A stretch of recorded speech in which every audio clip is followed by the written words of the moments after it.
আসসালামু আলাইকুম সুপ্রিয় দর্শকবৃন্দ, আশা করি সকলেই ভালো আছেন। আমি এই মুহূর্তে গ্রাম বাংলার কলাবাজারে অবস্থান করছি। আপনারা জানেন নরসিংদীর শেষ প্রান্তে শিবপুর থানা, দুলালপুর ইউনিয়ন, লাখপুর গ্রামে শীতলক্ষ্যা বেড়িবাঁধের পাশেই মনোরম সুন্দর পরিবেশে কলাবাজার জমে ওঠে। এইখানে প্রতি সোমবার এবং বৃহস্পতিবার কিন্তু জমজমাট কলাবাজার জমে থাকে। দেখতে পাচ্ছেন অসংখ্য সংখ্যক কলা কিন্তু বাজারে উঠেছে এবং মানুষের কিন্তু ভিড় প্রচুর পরিমাণে জমাচ্ছে। দেখতে পাচ্ছেন কলা কিন্তু একের পর এক অটো গাড়ি দিয়ে মানুষজন নিয়ে আসছেন। এই মৌসুমে কলা কিন্তু অনেক সস্তায় পাওয়া যায়, পানির দামে কিন্তু আপনারা গেঁড়া কলা, সাগর কলা, সবরি কলা এবং অন্যান্য জাতের কলাও কিন্তু এখানে পেয়ে থাকবেন।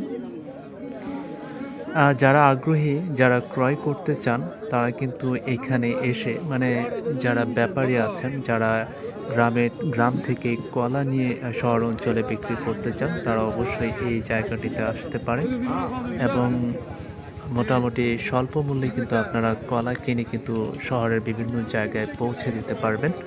দেখতে পাচ্ছেন ন্যাচারালি একদম ফ্রেশ গ্রামের টাটকা কলা, এতে কোনো ভেজাল নাই। আর দেখতে পাচ্ছেন আমরা কিন্তু কলা বাজারটা ঘুরে দেখানোর জন্য চেষ্টা করছি। ভিডিওর সাথেই থাকুন। আর যারা গ্রাম বাংলা অবশ্যই পছন্দ করেন ভিডিওটি একটি লাইক দিবেন এবং কমেন্টস করে আপনাদের মন্তব্য জানাবেন। আর যারা চ্যানেলে নতুন আছেন অবশ্যই চ্যানেলটি সাবস্ক্রাইব করে দেবেন, ফেসবুক পেজটিতে ফলো করে দেবেন। তো বন্ধুরা, যেটা বলছিলাম যে দেখতে পাচ্ছেন এখানে কিন্তু অসংখ্য কলা নিয়ে কিন্তু বিক্রেতারা দাঁড়িয়ে আছে এবং দেখতে পাচ্ছেন অনেক অনেক গাড়ি কিন্তু চতুর্দিক দিয়ে ঘেরাও আছে। নদীর তীরে কিন্তু বেশ এখন যেহেতু বর্ষার মৌসুম, পরিবেশটা কিন্তু একদম ন্যাচারালি এবং সুন্দর একটি মুহূর্ত। দেখতে পাচ্ছেন এখানে কিন্তু সবরি কলা একসাথে জমাট বেঁধে আছেন এবং সবার হাতে হাতেই কিন্তু গেঁড়া কলা, সবরি কলা, সেই সাথে সাগর কলা কিন্তু বাজারে নিয়ে আসছেন বিক্রি করবেন বলে। তো বন্ধুরা, যেটা বলছিলাম যে আপনারা কিন্তু চাইলে অবশ্যই আসতে পারেন। আর যারা এখানে ঘুরতে আসেন বা এই নরসিংদীর শেষ প্রান্তে আপনারা যারা আসেন ঘুরে বেড়ানোর জন্য তারা অবশ্যই চাইলে এখান থেকে ফ্রেশ কলা নিয়ে আপনারা শহর অঞ্চলে যেতে পারেন এবং আপনাদের আত্মীয় যারা আছে তাদেরকে গিফট করতে পারেন। আর শুধু কলাই নয়, বরং এখন কাঁঠালের মৌসুম এবং আষাঢ়ে কাঁঠাল এবং অন্যান্য ফল যেহেতু বাজারে বেরিয়েছে, তাই কলার মূল্যটা কিন্তু বেশ স্বল্প দামে পাওয়া যাচ্ছে। দেখতে পাচ্ছেন কলাগুলো কিন্তু অনেকেই রেখে দাঁড়িয়ে আছেন এবং নৌকো দিয়ে কিন্তু বিভিন্ন জায়গায় পৌঁছানোর চেষ্টা করছে। এমন পরিবেশ কার কাছে ভালো লাগে এবং কে কী পছন্দ করেন অবশ্যই তাও কমেন্টসে জানিয়ে দেবেন। আর গ্রামের মানুষগুলো বেশ পরিশ্রমী, সেটা আপনারা জানেন। আর নরসিংদী কিন্তু কলার জন্য বিখ্যাত, সেই সাথে লটকন, পেয়ারা আরও অন্যান্য ফল আছে যা নরসিংদীর জন্য সত্যি সেরা এবং সুস্বাদু এবং সেরা মানের ফল কিন্তু নরসিংদীতে ভূমিতে জন্ম হয়। আর দেখতে পাচ্ছেন মুরগিগুলো কীভাবে তারা বাজার বন্দরে দৌড়াদৌড়ি করছে, নিজেদের পছন্দ অনুযায়ী কলা কিনছেন।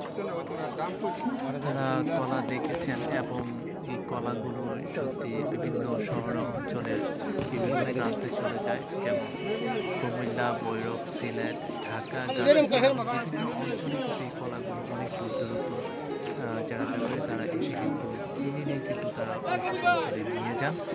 আর ফ্রেশ কলা মানে স্বাস্থ্যের জন্য খুবই ভালো। আপনারা চাইলে এখানে ঘুরে আসতে পারেন। চমৎকার লেগেছে গ্রামটি, বিশাল আকারে একটি কলা বাজার, সেই সাথে দরিদ্র বেশ বাজারটিতে কেমন লেগেছে অবশ্যই কমেন্টস করে জানিয়ে দেবেন। আর বাজার ঘুরে দেখলাম, আমার কাছে বেশ ভালোই লেগেছে।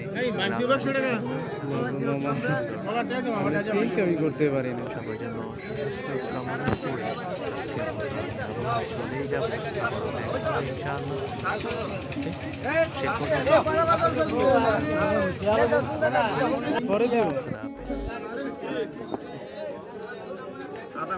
অনেক জ্যাম, কিছু হয় নাই।